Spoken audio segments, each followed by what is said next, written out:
जय हिंद साथियों, आप सभी कैसे हैं? आई होप आप सभी अच्छे ही होंगे। आज के वीडियो में हम लोग प्रोनाउन को पढ़ेंगे और इतनी सिंपल भाषा में पढ़ेंगे कि वीडियो देखने के बाद आप कभी प्रोनाउन को भूलेंगे नहीं। सो वीडियो में आप अंत तक बने रहिएगा। यदि वीडियो में आप पहली बार है तो इस चैनल को सब्सक्राइब कर लीजिएगा। और देखिए, इन प्रोनाउन पढ़ाने से पहले मैंने नाउन का वीडियो बना रखा है। यदि वीडियो आपको देखना चाहते हैं तो जाइए, इस वीडियो को ढूंढिए और इस चैनल पर वीडियो है।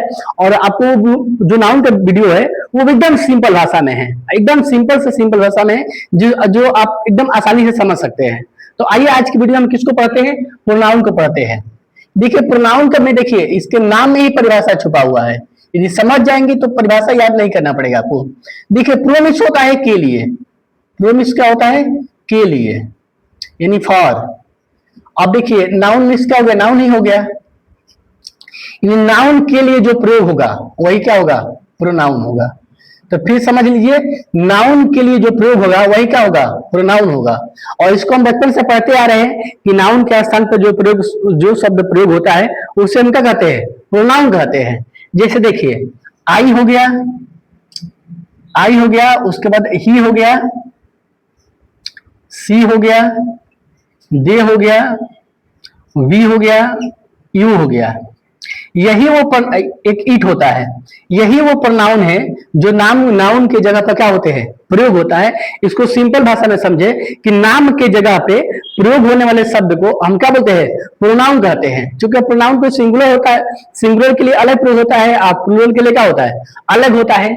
जैसे देखिए, आई है, आई जैसे कोई व्यक्ति बोले मैं मतलब उस व्यक्ति का कोई तो नाम तो जरूर होगा। जैसे बोला गया ही मीन्स होता है वह किसी व्यक्ति को कहा गया वह एक अच्छा लड़का है। अरे वह भाई है तो उसका कोई ना कोई तो नाम जरूर होगा। जैसे सी है, वह एक अच्छी लड़की है। भाई लड़की तो है ही, लेकिन वह माने कौन? अरे वह का कोई ना कोई तो क्या हुआ? नाम होगा। नाम क्या होता है? नाउन होता है। जैसे दे हो गया, वे लोग शिक्षक है, वे लोग शिक्षक है। भाई वो लोग तो है ही, क्योंकि वो लोग प्लूरल है। भाई सबका कोई ना कोई क्या होगा? नाम होगा। ऐसे ही सभी का होते हैं। अब देखिए, ईट जो होता है, ईट किसके लिए प्रयोग होता है? जब ये डिसाइड ना हो कि ये मेल है कि फीमेल है, यानी पुरुष है कि स्त्री है, इसका बोध ना हो तो उसके जगह पर हम किसका प्रयोग करेंगे? ईट का प्रयोग करते हैं। तो देखिए, जैसे में देखिए, जैसे लिखा है Ram is a boy, Ram is a boy, Ram is a leader, Ram is honest. अब देखिए, बार बार राम राम लिखा जा रहा है तो इसकी थोड़ा अच्छा नहीं लग रहा है। इसलिए पहला लिखने के बाद दूसरे की जगह पे पुरुष से तो क्या लिखेंगे? ही लिखेंगे। यहाँ पर भी क्या लिखेंगे?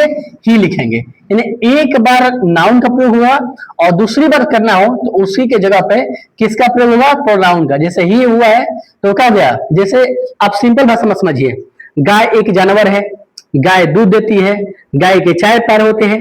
बार बार गाय गाय कहने से थोड़ा सेंटेंस खराब हो लगने लगता है। इसलिए एक बार तो गाय बोलेंगे और बार बार क्या बोलेंगे? वह बोलेंगे। गाय एक जानवर है, वह दूध देती है, वह घास खाती है, उसके 4 पैर होते हैं। इस तरीके से हम नाउन की जगह पर किसका प्रयोग करते हैं? हम प्रोनाउन का प्रयोग करते हैं। अब आइए एक एक प्रकार को हम बड़े विस्तार से समझते हैं। देखिए, पहला नंबर पर आता है पर्सनल प्रोनाउन। देखिए, पर्सनल प्रोनाउन के नाम में ही परिभाषा छुपा हुआ है। पर्सन, पर्सन होता है व्यक्ति। देखिए, व्यक्तिवाचक सर्वनाम जब भी किसी विशेष व्यक्ति के लिए प्रयोग होता है तो उसे क्या बोलते हैं? पर्सनल प्रोनाउन बोलते हैं। यानी पर्सनल प्रोनाउन जो होता है पर्सन के लिए प्रयोग होता है। जैसे देखिए, जैसे हो जाएगा ही इज अ बॉय। देखिए, बॉय के लिए ही लगा है तो ही क्या हो गया? पर्सन के लिए आया है। जैसे कहा जाएगा you are a doctor, you are a doctor. देखिए, डॉक्टर के लिए क्या लगा है? यू लगा है। यू क्या है? पर्सन ही है। जैसे कहा जाएगा दे आर लीडर्स। देखिए, लीडर्स मतलब नेता, ये भी पर्सन ही है। तो पर्सन के लिए किसका प्रयोग हुआ है? दे का प्रयोग हुआ है। जैसे होगा I am a teacher, I am a teacher. Teacher क्या है? पर्सन है और इनके लिए क्या हुआ? आई लगा हुआ है। इसका मतलब क्या हुआ? ही, यू, दे, आई, ये सब क्या है? पर्सनल प्रोनाउन है। इस तरीके से पर्सनल प्रोनाउन जो होता है 3 प्रकार का होता है। There are 3 kinds of personal pronoun. इसका मतलब ये हुआ कि पर्सनल प्रोनाउन 3 प्रकार के होते हैं। पहला हमारा क्या है? फर्स्ट पर्सन, दूसरा है सेकेंड पर्सन, तीसरा है थर्ड पर्सन। अब देखिए फर्स्ट पर्सन में क्या आता है, आई वी आता है।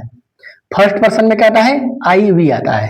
अब फर्स्ट पर्सन का परिभाषा होता है कि बोलने वाले को हम क्या बोलते हैं, फर्स्ट पर्सन कहते हैं, यानी speaker is called first person. और सेकेंड पर्सन का परिभाषा क्या है, ये एग्जाम्पल में जैसे यू हो जाएगा, यानी सुनने वाले को हम क्या बोलते हैं, सेकेंड पर्सन कहते हैं, यानी जो व्यक्ति सुनता है वो सेकेंड पर्सन होता है। और तीसरा है थर्ड पर्सन। थर्ड पर्सन में आता है ही, सी, दे, इट, यानी थर्ड पर्सन ये आते हैं। अब इसको आप सिंपल भाषा में समझ जाइए कि कोई आदमी भाषण दे रहा है, कुछ आदमी सुन रहे हैं और टॉपिक हमारा भ्रष्टाचार है। तो देखिए जो आदमी माइक में बोल रहा है वो फर्स्ट पर्सन हो गया, और जितना लोग बैठ के सुन रहे हैं वो क्या हुए, सेकेंड पर्सन हो गए। और मैंने ही पहले बता दिया कि भ्रष्टाचार टॉपिक पर भाषण दिया जा रहा है, तो भ्रष्टाचार क्या हो गया हमारा, ये थर्ड पर्सन हो गया। जैसे कोई व्यक्ति है क्या पढ़ा रहा है, ग्रामर पढ़ा रहा है, अब बच्चे पढ़ रहे हैं तो जो पढ़ा रहा है वो टीचर है, तो टीचर क्या हो गए, फर्स्ट पर्सन, स्टूडेंट्स क्या हो गए, सेकेंड पर्सन, और ग्रामर क्या हो गया, थर्ड पर्सन। तो इस प्रकार से पर्सन कितने हो गए, तीन हो गए। कौन सा, फर्स्ट पर्सन, सेकेंड पर्सन और तीसरा क्या होता है, थर्ड पर्सन। और फर्स्ट पर्सन में क्या होते हैं, आई वी आते हैं, और सेकेंड में क्या होते हैं, सिर्फ यू आते हैं, और थर्ड पर्सन में क्या होते हैं, ही, सी, दे, इट। दूसरे नंबर पे आते हैं इंट्रोगेटिव प्रोनाउन। इंट्रोगेटिव प्रोनाउन से प्रश्न पूछा जाता है, यानी प्रश्न पूछने के लिए इंट्रोगेटिव प्रोनाउन का प्रयोग किया जाता है। जैसे क्या हो जाएगा, व्हाट, विच, हु, ये सब क्या होते हैं, इंट्रोगेटिव प्रोनाउन होते हैं। एग्जाम्पल में देखेंगे, what is your name, what is your name. तो देखिए व्हाट जो लगा है किसी नाम की जगह पर लगा है, जैसे Ram is your name, Sita is your name, यानी व्हाट नहीं होता, कोई क्या होता, नेम होता। विच इज योर पेन, अब देखिए विच जो लगा है, विच इज योर पेन, यानी कि जैसे कोई होता तो रेड होती, तो रेड मैंने इस विच की जगह पर क्या लगता है, रेड लगता, ब्लैक लगता, जो इसका जो गुण होगा वो लग जाता, इज योर पेन। इसका मतलब ये हुआ कि जो व्हाट और विच जो है ये क्या है, इंट्रोगेटिव प्रोनाउन है। तीसरे नंबर पे आते हैं इंडिफिनिट प्रोनाउन, मतलब अनिश्चित सर्वनाम। इसका मतलब यह हुआ कि ऐसे प्रोनाउन जिसका प्रयोग अनिश्चित व्यक्ति के लिए प्रयोग किए जाते हैं, यानी व्यक्ति तो है लेकिन वो कौन से व्यक्ति है, निश्चित क्या है, नहीं है। जैसे हो जाएगा समवन, क्या हो जाएगा, समबॉडी, समवन, अब हो जाएगा एनीवन, एनीबॉडी। अब देखिए समबॉडी है, जैसे एग्जांपल लेंगे, एनीवन कैन विन, कोई भी जीत सकता है, जीत तो सकता है लेकिन ये नहीं फिक्स है कौन व्यक्ति जीत सकता है। यदि प्रोनाउन के जगह पर देखा जाए तो इस एनी वन के जगह पे हम किसी नाम को रख देते हैं, जैसे Ram can win, Shyam can win, यानी इस एनी वन के जगह पे कोई नाम होना चाहिए था, तो नाम की जगह पे किस क्या हो गया, एनी वन हो गया। दूसरा हो गया, दूसरा है somebody, somebody was, somebody can speak. देखिए समबॉडी लगा हुआ है लेकिन ये फिक्स नहीं है कौन व्यक्ति है, ये समबॉडी है। तो देखिए यहाँ पर समबॉडी की जगह पर किसी व्यक्ति का हम नाम क्या कर सकते हैं, रख सकते हैं। ये नाम के जगह पर एनीवन, समबॉडी, जिसे जितना ये सब है किसी नाम के जगह पर ही प्रयोग हुआ है, इसलिए यह क्या हो गया, इंडिफिनिट प्रोनाउन हो गया। इंडिफिनिट प्रोनाउन इसलिए है कि इसमें कौन से व्यक्ति काम कर रहा है ये निश्चित क्या है, नहीं। चौथा नंबर है डेमोन्स्ट्रेटिव प्रोनाउन, मतलब संकेतवाचक सर्वनाम। इसका मतलब यह हुआ, इसका परिभाषा होगा कि जब किसी नाउन की तरफ इशारा किया जाता है, यानी जब कोई व्यक्ति या वस्तु की तरफ इशारा किया जाता है तो उसे क्या बोलते हैं, डेमोन्स्ट्रेटिव प्रोनाउन कहते हैं। अब देखिए जैसे में क्या हो जाएगा, जैसे में हो जाएगा दिस, दैट, दीज, दूज। अब देखिए कोई एक व्यक्ति रहेगा या वस्तु रहेगा और वो भी कहाँ रहेगा, पास में, तो ये किसका प्रयोग करेंगे? दिस का। वही कोई चीज एक रहेगा और दूर रहेगा तो डैड का प्रयोग करेंगे। वही क्या रहेंगे? एक से अधिक रहेंगे और पास रहेंगे तो किसका प्रयोग करेंगे? दिज का। वही एक से अधिक दूर रहेंगे तो किसका प्रयोग करेंगे? दूज का। यानी कि पास की एक वस्तु के लिए दिस, दूर की एक वस्तु के लिए डैट, पास की अधिक वस्तु के लिए दिज और दूर की अधिक वस्तु के लिए क्या होता है? दूज का प्रयोग होता है। जैसे हो जाएगा this is a car, this is a car. और जो देखिए दिस जो लगा है कार के लिए लगा है, और दिस जो है मतलब क्या है? दिस यह कब होता है? इसके मतलब यह कार क्या है? पास में है। जैसे नजदीक की वस्तु के लिए यह और दूर की वस्तु के लिए वह।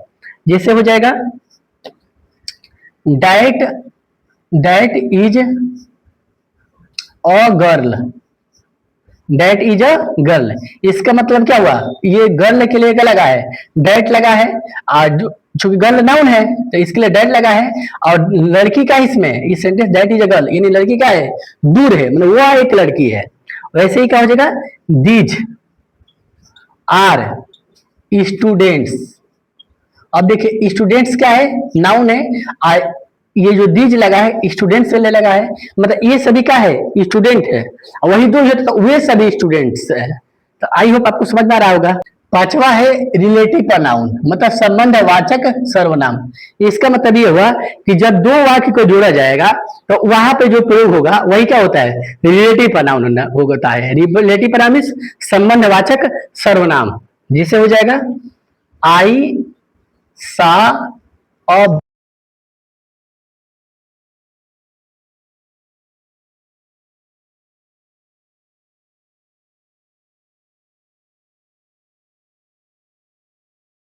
6वां है पोसेसिव प्रोनाउन, मतलब अधिकारवाचक सर्वनाम। पोसेसिव प्रोनाउन से स्वामी या अधिकार का बोध होता है। यानी ऐसे प्रोनाउन जिसका खुद का अधिकार दिखाने के लिए किसका प्रयोग होता है? जिस प्रोनाउन का प्रयोग होता है उसको हम क्या बोलते हैं? पोसेसिव प्रोनाउन कहते हैं। जैसे आई का होता है माइन, वी का आवर्स, ही का हिज, हर का हर्स, दे का देयर्स, यू का योर्स। जैसे हो जाएगा एग्जाम्पल में, जैसे हो जाएगा यह कलम मेरी है। देखिए इसका मतलब यह है कलम का वो क्या है? स्वामी है। तो क्या हो जाएगा? दिस पेन इज, मेरी का हो जाएगा माइन। ऐसे हो जाएगा वह गांव उसकी है। तो क्या हो जाएगा? दैट विलेज इज, उसकी क्या होता है? हॉर्स। मैंने उस गांव के क्या है? स्वामी है। उस गांव के मालिक, मैंने गांव उसका क्या है? अधिकार है। वे कल में उन लोगों की है। क्या हो जाएगा? दोज पेन्स आर, उन लोगों का क्या हो जाएगा? देयर्स। क्या हो जाएगा? देयर्स। 17 है रिफ्लेक्सिव प्रोनाउन, मतलब निजवाचक सर्वनाम। इसका परिभाषा वो हो जाएगा जो ऐसे प्रोनाउन जो अपने खुद के लिए प्रयोग होता है उसे क्या बोलते हैं? Reflexive pronoun. रिफ्लेक्सिव मतलब निजवाचक सर्वनाम। इसका मतलब यह हो गया जो है वह उसका ही है, मतलब वो खुद का है। जिससे जो भी होगा वो खुद का ही होगा। तो इस प्रकार आपको इसको सिंपल में समझ लेंगे। जहां पर सेल्फ लगा हुआ हो वो क्या होता है? रिफ्लेक्सिव प्रोनाउन होता है। वही प्लूरल होता है, सेल्फ्स होता है। यानी इसको ऐसे समझ लेंगे, जहां पर सेल्फ या सेल्फ्स लगा होता है वही क्या होता है? रिफ्लेक्सिव प्रोनाउन होता है। इसका मतलब कर्ता का प्रभाव खुद पे पड़े तो उसे क्या बोलते हैं? Reflexive pronoun. जैसे हो जाएगा मैं स्वयं खाया। तो क्या हो जाएगा? आई एट। खुद क्या हो जाएगा? My self. जैसे हो जाएगा वह खुद पढ़ा। तो क्या हो जाएगा? ही रीड। ही के साथ क्या हो जाएगा? हिमसेल्फ। इस तरीके से जो भी व्यक्ति काम किया उसका प्रभाव उसके खुद पे पड़ा। तो इस प्रकार ये क्या हो जाएगा? रिफ्लेक्सिव प्रोनाउन होगा। आई होप आपको वीडियो पसंद आई होगी। यदि वीडियो पसंद है तो चैनल को सब्सक्राइब कर लीजिएगा, वीडियो को शेयर कीजिए। धन्यवाद।